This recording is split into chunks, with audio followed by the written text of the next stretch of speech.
कि दुनिया के लोगों को हमारे जमीन के नीचे जो चीजें हैं वो तो दिखाई देती है, लेकिन जमीन के ऊपर जो बसे हमारे गरीब गुरुआ लोग, वो उनको कभी नहीं दिखाई। 5 रुपए का सिलेंडर गैस का था, वो आज 1000 रुपए का। नमक को लोग दुकान के अंदर नहीं रखता था, बाहर ही रख के छोड़ देता था। लेकिन महंगाई की मार इस तरीके से बढ़ी है, कौन सा दुकानदार है जो अपना नमक बाहर रख करके छोड़ के जाता है? आज नमक भी महंगा हो गया। एक आंकड़ा दिखाया है जिसमें पूरा दुनिया में गरीबों की संख्या बढ़ने लगी है, और पता नहीं हमारे इस देश के नीति निर्धारक कौन से आंकड़े बताते हैं कि भारत देश में गरीब लोग खत्म में भेजा गया उपग्रह, उसके माध्यम से कहां कहां कोयला है, कहां लुहा है, कहां बॉक्साइट है, कहां एल्युमिनियम है, सब कुछ दिखाई देता है। लेकिन यहां का गरीब इस राज्य का खनिज संपदा से पूरा दुनिया जगमगाता है, पूरा देश जगमगाता है। लेकिन यहां के लोग अंधकार में रहने के लिए 20 लाख को भी देंगे, भले 1 साल नहीं, 2 साल नहीं। इसका गणना जब हमने किया तो 2027 तक सभी गरीबों को, 20 लाख गरीबों को आवाज दे देंगे। लोगों को रोजगार देने की चुनौतियां रोज दिन ब दिन बढ़ रहा है, क्योंकि केंद्र सरकार ने अपनी बड़ी बड़ी कंपनी, प्राइवेट एजेंसियों को बेच दिया। जो यहां के मूलवासी आदिवासी विरोधी सरकार, ये जानवर देता था पहले भी, लेकिन ऐसा जानवर कि वो जानवर देने के 1 महीना, 2 महीना, 6 महीना को मिलेगा, वो जानवर सभी बीमाकृत जानवर मिलेगा। गलती से या कोई बीमारी से वो जानवर मर गया तो उसका पूरा पैसा बीमा कंपनी आपको कभी भी घर बनाने के लिए लोन नहीं देगा। बच्चों की पढ़ाई में सिर्फ 8 लाख के सीसी कार्ड, लेकिन हम लोगों ने 4 साल में 20 लाख के सीसी कार्ड बना करके किसानों को देने का काम किया। आज हम लोग यहां आबू आवास योजना के लाभुकगण को आमंत्रण कर उनको स्वीकृति पत्र प्रदान करने के लिए यहां बुलाया गया है। वैसे कई बार हम लोगों ने राज्य के विभिन्न जगहों पर अलग अलग कार्यक्रमों के माध्यम से सरकार आपके लिए क्या काम कर रही है, उस काम को आपको कैसे करना है, कौन सी योजना आपके लिए सही है, उन योजनाओं का लाभ आपको कैसे लेना है, इसको लेकर हम लोग पहले भी विभिन्न मंचों में मिले। इसके साथ साथ आपके पंचायत में, गांव में, टोले में आपकी योजना, आपका अधिकार, आपकी सरकार, आपके द्वार कार्यक्रम के माध्यम से अलग अलग समय पर पदाधिकारी गणों ने शिविर लगाया, गांव के लोगों के दुख तकलीफों की समस्याएं सुनी, आवेदन लिए, और आपके उस मांग को पूरा करने की सरकार ने लगातार प्रयास किया है। आप लोग बैठिए। बात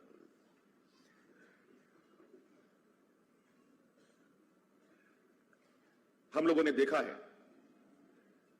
झारखंड का हर एक कोना हम लोगों ने अपनी आंखों से देखा है। यहां के झारखंडियों को, उनके गांव, उनका खेत खलियान, नदी, पहाड़, सभी चीज के बारे में हमें पता है। हमारे लोग कैसे हैं, कितने अमीर हैं, कितने गरीब हैं, कितने मजदूर हैं, इन सब चीजों की हमें जानकारी है। वैसे तो इस राज्य को लोग सोने का चिड़िया कहता है, क्योंकि इस राज्य में, झारखंड की इस धरती के नीचे नाना प्रकार का खनिज संपदा है। कहीं कोयला है, तो कहीं लोहा है, तो कहीं अभ्रक है, तो कहीं सोना भी है, कहीं बॉक्साइट है, अनगिनत तरीके का खनिज संपदा है। पूरा देश में जितना खनिज संपदा पाया जाता है, उसका अकेले 40% से अधिक खनिज संपदा हमारे इसी राज्य में मिलता है। कोई ऐसा खनिज नहीं है दुनिया में जो खनिज संपदा हमारे झारखंड में नहीं मिलता है। लेकिन बड़ा दुर्भाग्य है हम लोगों का कि दुनिया के लोगों को हमारे जमीन के नीचे जो चीजें हैं वो तो दिखाई देती है, लेकिन जमीन के ऊपर जो बसे हमारे गरीब गुरुआ लोग, वो उनको कभी नहीं दिखाई दिया। 100 सालों में भी नहीं दिखाई दिया। और हमारे पूर्वज, हमारे आदरणीय दिसंग गुरु शिबू सोरेन जी ने बचपन, जवानी, बुढ़ापा, राज अलग करने की लड़ाई लड़ी। 2000 ईस्वी में राज भी मिला, फिर भी यहां के गरीबों के बारे में ना चिंता हुई, ना गरीबों के दुख तकलीफ की समस्या का समाधान हुआ। 23 साल हो गए राज अलग हुए, आज भी हमारे गांव देहात का हालत क्या है हमको आपको बताने की जरूरत नहीं है, और आपको हमें भी बताने की जरूरत नहीं। इसीलिए 2019 में हम लोगों ने पूरी ताकत लगाई। अरे राज लेने का ताकत तो हमारे आंदोलनकारियों ने लगाकर हमें राज दिला दिया। लेकिन बड़ा दुर्भाग्य की बात है कि राज अलग होने के बाद हम लोगों का जो चिंता करने वाला लोग था, जो सरकारें थी, वो ऐसी सरकार बन गई जो इस राज को अलग करने के घोर विरोधी थे। जो लोग इस राज को अलग करने का घोर विरोधी हो, क्या वो इस राज के बारे में सोचेगा? कभी नहीं सोचेगा। तब हम लोगों ने निर्णय लिया, राज तो लिया लड़कर, लेकिन अब सरकार अगर नहीं बनेगा तो यह सरकार तो हम लोगों का राज बर्बाद कर देगा, जल जंगल जमीन लूट के खत्म कर देगा। जिस महाजनों के विरुद्ध में हम लोग की लड़ाई लड़ी, वो महाजन, वो पूंजीपति फिर से इस राज को कब्जा कर लेगा। फिर गरीब और गरीब होता चला जाएगा। कुछ दिनों के बाद जैसे हमारे आदिम जनजाति के लोग आज गिनती के बच गए हैं, उसी तरीके से झारखंड का लोग, चाहे वो आदिवासी हो चाहे वो मूलवासी हो, वो भी गिनती के में आ जाएगा, हाथ में गिनने लगेगा। तब हम लोगों ने ताकत लगाया, 2019 में सरकार बनाई। सरकार बनने के बाद भी दुर्भाग्य हम लोग का, सरकार का भी दुर्भाग्य कि कोरोना जैसा महामारी दुनिया में छा गया, और ऐसा महामारी कि वो आदमी को तो खा ही रहा था और पूरा दुनिया का अर्थव्यवस्था भी खा गया। और रहा का कसर हम लोगों के केंद्र सरकार पूरा कर दी। देश में जो आज के दिन में जो 400-500 रुपए का सिलेंडर गैस का था, वो आज 1000 रुपए के पार। जो 60 रुपया 65 रुपया में पेट्रोल डीजल मिलता था, वो 100 रुपया के पार। सरसों का तेल रोज उसका दाम बढ़ता है।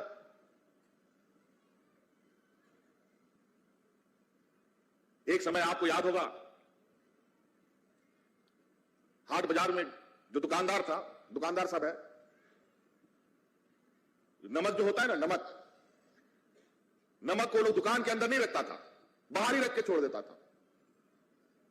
लेकिन महंगाई की मार इस तरीके से बढ़ी है कि आज कौन सा दुकानदार है जो अपना नमक बाहर रख करके छोड़ के जाता है? आज नमक भी महंगा हो गया। धीरे धीरे गरीबों के थाली से पहले चावल गायब, दाल गायब, धीरे धीरे थाली भी गायब। और ये लोग कहते हैं, अभी कल ही परसों हमने पूरा दुनिया का एक अमीरी गरीबी की जो आकलन करने वाली संस्था है, नाम याद नहीं आ रहा, उसने एक आंकड़ा दिखाया जिसमें पूरा दुनिया में गरीबों की संख्या बढ़ने लगी है। और पता नहीं हमारे इस देश के नीति निर्धारक कौन से आंकड़े बताते हैं कि भारत देश में गरीब लोग खत्म हो गया है। नहीं के बराबर है आप गरीब लोग, वो भी कुछ दिन के बाद खत्म हो जाएगा। हमको समझ में नहीं आता है कि ये लोग कौन सा चश्मा से देश को देखता है भाई। आज इसीलिए हम ये कह रहे हैं कि झारखंड के खनिज संपदाओं को उनको दिल्ली में बैठ के दिखाई देता है। जो अंतरिक्ष में भेजा गया उपग्रह, उसके माध्यम से कहां कहां कोयला है, कहां लोहा है, कहां बॉक्साइट है, कहां एल्युमिनियम है, सब कुछ दिखाई देता है। लेकिन यहां के गरीब लोग नहीं दिखाई देता है, दूरबीन से भी इनको नहीं दिखाई देता है। और आज जहां हम लोगों ने गरीबों की एक सूची बनाई थी लोगों को आवास देने के लिए, वो हम लोगों ने लगभग 8 लाख लोगों को चिन्हित किया था, जिसमें से कुछ पैसा केंद्र सरकार देती थी, कुछ पैसा राज्य सरकार देती थी। कुल मिलाकर के 1,30,000 रुपया का आवास पहले गरीब लोग को मिलता था। उस आवास का नाम पहले इंदिरा आवास हुआ करता था, लेकिन वर्तमान केंद्र की सरकार ने उसको नाम बदल करके प्रधानमंत्री आवास कर दिया है। ये लोग अपना नाम बदलने में बहुत माहिर है। बनाएगा कोई, मुहर लगाएंगे हम अपना, यही इनका काम है। एक समय इनका कहना था कि देश के सब गरीबों को आवास देंगे, अब कहते हैं सबको हम आवास दे दिए। लेकिन जब हम अपने इस राज्य के 8 लाख लोगों का आवास की सूची लेकर के दिल्ली गए, तो वहां मंत्री बोलता है आपके यहां 8 लाख गरीब नहीं है, आपके राज्य में मात्र 4 लाख गरीब लोग हैं। पहले तो गरीबी नहीं दिखा, चलो 8 से 4 लाख दिखा, तो हम बोले ठीक है भाई, आपको 8 नहीं दिखा, आपको 4 ही दिखा, तो 4 लाख का पैसा दे दीजिए आपका अपना हिस्सा, ताकि हम गरीब लोग को आवाज दे दें।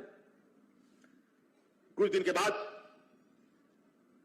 जो हमने भारत सरकार के पोर्टल में भी चढ़ा दिया था 8 लाख लोगों का नाम, कुछ दिनों के बाद हमें खबर आई कि झारखंड सरकार को अब आवास के नाम पर कोई पैसा नहीं मिलेगा।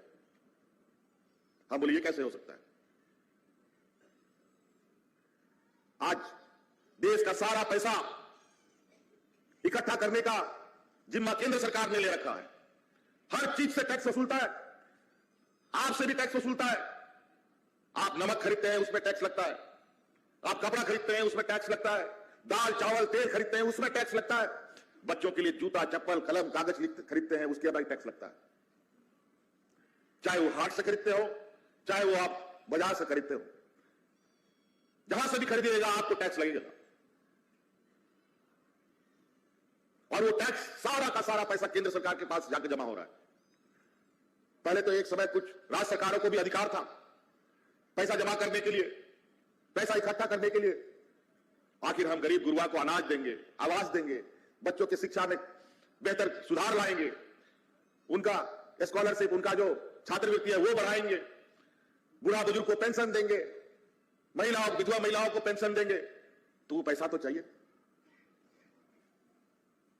हमारा इस राज्य का खनिज संपदा से पूरा दुनिया जगमगाता है, पूरा देश जगमगाता है, लेकिन यहां के लोग अंधकार में रहने के लिए मजबूर हो गए।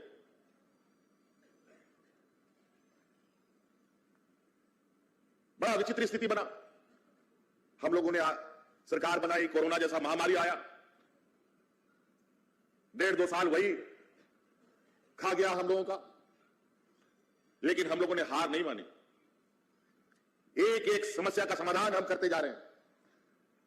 पहले बूढ़ा बुजुर्ग लोग बेचारा पेंशन के लिए दर दर भटकता था, किसी का 80 साल 90 साल और कुछ मर भी गया लेकिन पेंशन नहीं मिला। हमने कानून बना दिया, इस राज्य में जो भी 60 साल का होगा उसको पेंशन मिलना अनिवार्य हो जाएगा। लेकिन आपको एक और खुशी की बात बता दें, हम लोगों ने 60 साल का उम्र जो हम लोगों ने बनाया था, हम बोले भाई 60 साल का तो हम लोग बना तो दिया, सबको पेंशन भी मिल रहा है 60 साल का, और जो 60 साल का बुजुर्ग नहीं है वो दिन गिन रहा है कब 60 साल हो जाएंगे हम, ताकि तुरंत पेंशन मिल जाए। नहीं तो दलाल का चक्कर लगाते लगाते भी पेंशन नहीं मिलता था और ठग भी लेता था। और आज वो 60 साल का पेंशन का जो उम्र सीमा है, अब हम घटा करके उसको 50 साल करने जा रहे हैं। बहुत जल्द, क्योंकि 60 साल का उम्र तक में 50 साल के बाद भी तो कोई काम नहीं देता है हमारे बुढ़ा बुजुर्ग लोग, और 50 साल का उम्र होने के बाद बेचारा क्या करता है? गांव देहात में ऐसी ही गरीबी ऐसा कि उम्र से पहले ही बुढ़ा होने लगता है। तो हमने ये निर्णय लिया कि 50 को अब 60 को अब हम 50 करेंगे। तो आप हमारे बूढ़े बुजुर्ग जो है उनको पहले से हमने देखा कि जब हमने 60 साल किया तो कई बूढ़ा बुजुर्ग लोग फिर दलालों के चक्कर में फंसने लगे थे अपना आधार कार्ड में उम्र सीमा को बदलवाने में। लेकिन आपका आधार कार्ड आज सरकार के पोर्टलों में दर्ज है। आप आधार कार्ड के साथ कोई छेड़छाड़ करते हैं और कोई आपको ठग लेता है तो फिर आपकी चोरी पकड़ी जाएगी। इसका मतलब कि लोग बेचारे, अभी भी बहुत सारे ऐसे लोग बच गए जिसको ये पेंशन की आवश्यकता थी। इसीलिए हमने सोचा कि आप 60 साल को हटाकर हम 50 कर दें, ताकि अब कोई दलाल का चक्कर जाने की आवश्यकता नहीं। इसीलिए अब अबुआ आवास हम लोगों ने यह निर्णय लिया है, अब हम अपना आवास बनाएंगे, राज्य सरकार अपने से आवास बनाएगी आपके लिए, आपको बेहतर और सम्मानजनक जीवन जीने के लिए। जो पहले आवास मिलता था 2 कमरे का और 1,30,000 रुपए का आवास, अब हम आपको 3 कमरे वाला और 2 लाख रुपया का आवास देने का काम करेंगे। बार हमको तो जब हम लोगों ने एक बार 8 लाख लोगों की संख्या गिनी थी, लेकिन जब हम गरीबों के लिए आबू आवास योजना घोषणा किए, उसके बाद जब हमने शिविर लगाया गांव गांव पंचायत में, तो मैं आज हैरान रह गया कि 8 लाख से अधिक गरीब हैं इस राज्य में। पता चला कि 30 लाख आवेदन आ गया। हमने कहा भाई 30 लाख आवास बनाते बनाते तो 40 साल बीत जाएगा, इतना पैसा आएगा कहां से? ये 8 लाख के लिए तो हम लोगों ने जी तोड़ मेहनत किया है। उसके लिए हम लोगों ने पैसे भी बचाए, लगभग 15,000 करोड़ रुपया इसमें लगना है, उससे अधिक लगेगा थोड़ा बहुत। लेकिन यहां तो 30 लाख आवेदन आ गए। उन सबको भी हम लोगों ने छांटना कोशिश किया कि सही है गलत है, कुछ फर्जी लोग भी भर देता है, सुखी संपन्न लोग भी भर देता है, सरकार दे रही है तो लूट लो, यही होता है। बहुत गहन खोजबीन के बाद 29 लाख तो बचे, 30 लाख तो हुए नहीं, लेकिन 20 लाख अभी भी हमारे राज्य में गरीब लोग हैं जिनको आवाज की सख्त आवश्यकता है। अब हम लोग सोचे कि अब कैसे इसको बनाया जाए। 8 लाख लोगों की तैयारी तो हमने कर ली, लेकिन 20 लाख लोगों का क्या करेंगे अब हम? तो ये सरकार तो आपने बनाया है, यहां के मूलवासी आदिवासियों ने बनाया है। आपके प्रति जो हमारा वादा है, हम लोगों ने जो भी वादे आज तक किए हैं, हर वादे को हमने पूरा किया है। हमने कहा कि इस 20 लाख को भी देंगे, भले 1 साल नहीं, 2 साल नहीं। इसका गणना जब हमने किया तो 2027 तक सभी गरीबों को, 20 लाख गरीबों को आवाज दे देंगे। और आप सब लोगों को सुन लीजिए, यहां जितना लोग आए हैं, आप सब लोग लाभुक हैं, आप लोगों के लिए आवाज सैंक्शन हो गया है। अब आप आवाज बनाना शुरू कीजिएगा, लेकिन आप लोग दलालों के चक्कर में मत पड़िएगा। यहां दलाल लोग भी बहुत घूमता है आपका पैसा हड़पने के लिए। अब इस स्वीकृत आवास की जो सूची है, किस किस पंचायत में कितने लोगों को मिला है, इन सभी लोगों का नाम, पता उस पंचायत भवनों में दीवालों में लिखा जाएगा। किसको किसका आवास आवंटन हुआ है, पहला, दूसरा, तीसरा, चौथा, पांचवा, आठवां, नौवां, 10वां, 200, 300 जो भी हो। और जैसे जैसे पहला को मिला तो दूसरा को मिलेगा, तीसरा, चौथा, पांचवां तक लोगों का आवंटन हो गया, उसके बाद 7वां को मिलेगा। जो लाइन लगेगा, किसकी सूची पहले है, कौन आगे है, कौन पीछे है, वो सब आपके दीवार में लिखा रहेगा।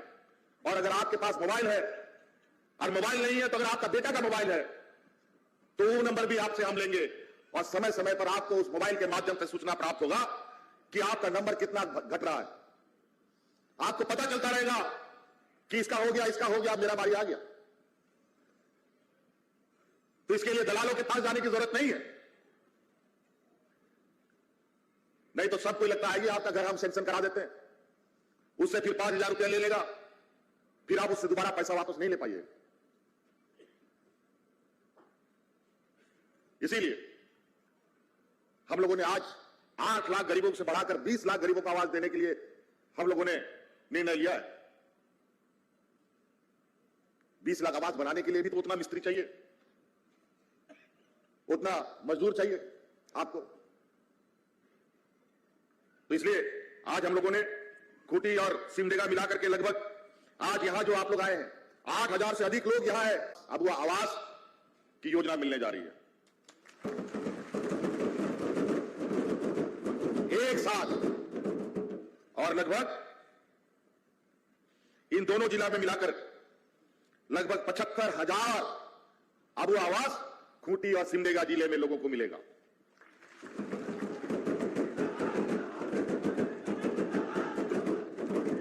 बातें बहुत है, आप लोगों को पहले भी हम बता चुके हैं कि हम लोग किस तरीके से आप लोगों के लिए काम कर रहे हैं।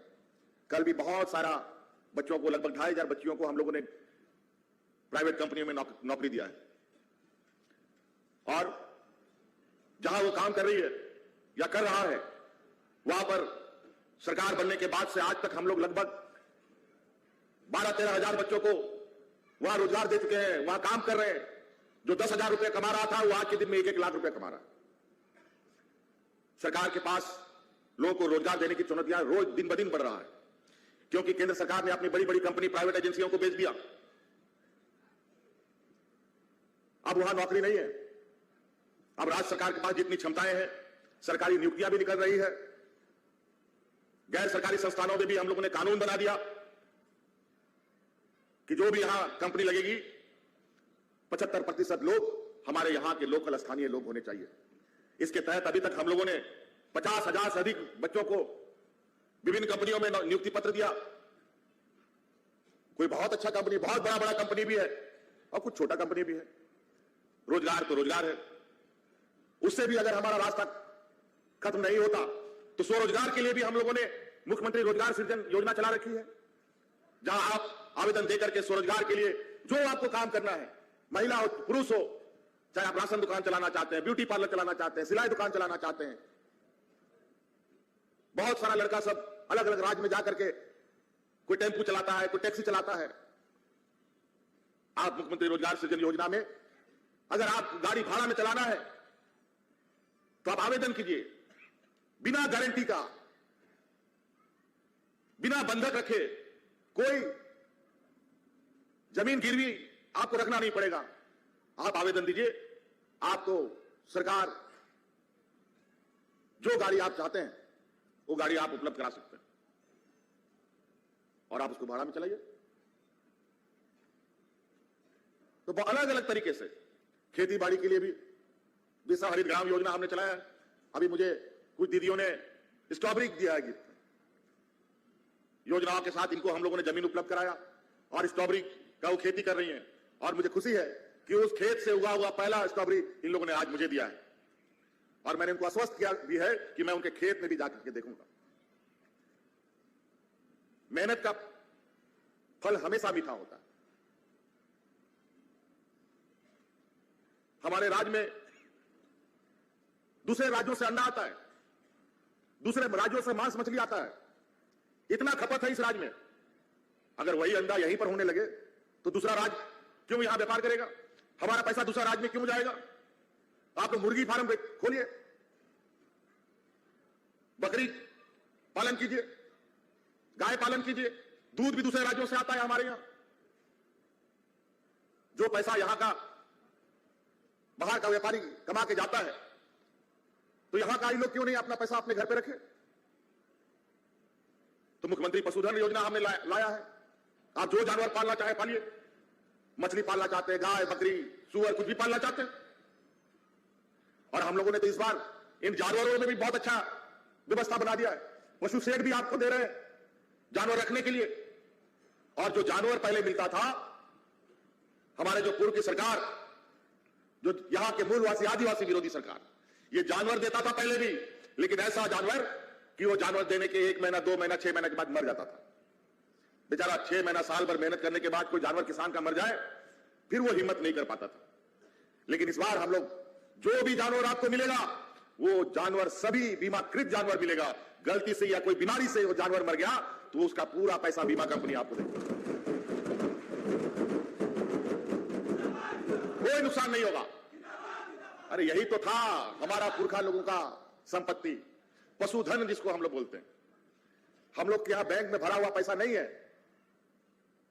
किसके पास है बोरा भर के बैंक में जिन लोगों ने पैसा रखा है? बता दे यहां के मूलवासी आदिवासी में से। और हम तो कहेंगे कि बैंक कोई भरोसे के लायक भी नहीं है। बैंक यहां के आदिवासी मूलवासी को मदद नहीं करता है। आप लोग जाइए बैंक से हमको 1 लाख रुपया उधारी लेकर के दिखा दीजिए तो।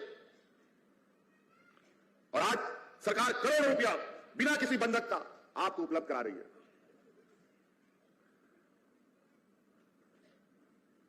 हम तो कहते हैं कि ये यहां की जो व्यवस्था है कुछ इस तरीके से व्यवस्था है कि बैंक में आपको पैसा रखवाता है, लेकिन बैंक आपको कभी भी घर बनाने के लिए लोन नहीं देगा, बच्चों की पढ़ाई के लिए लोन नहीं देगा, खेती बाड़ी के लिए लोन नहीं देगा। ये तो हम लोग अभी है किन बैंकों के गर्दन पर चढ़ करके यहां पर केसीसी कार्ड वितरण करा रहे हैं। हम लोग इन लोगों ने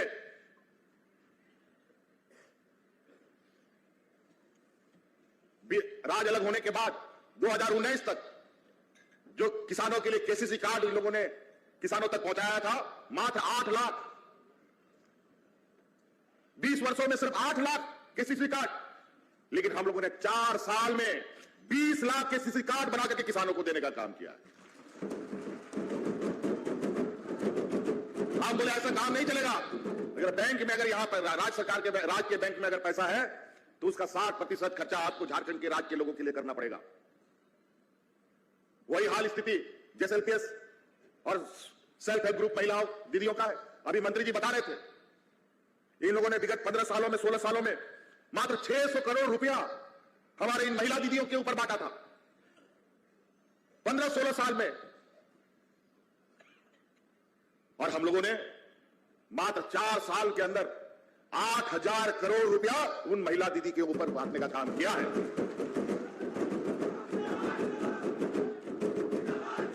तो कई ऐसी चीजें, मैं आंकड़ों पर अभी और नहीं जाऊंगा। मौसम भी खराब हो रहा है, आप लोग बहुत विलंब से, बहुत पहले से आकर के यहां इंतजार कर रहे हैं और अभी आपको वापस भी जाना है। हम लोग फिर आप लोगों के बीच में मिलेंगे।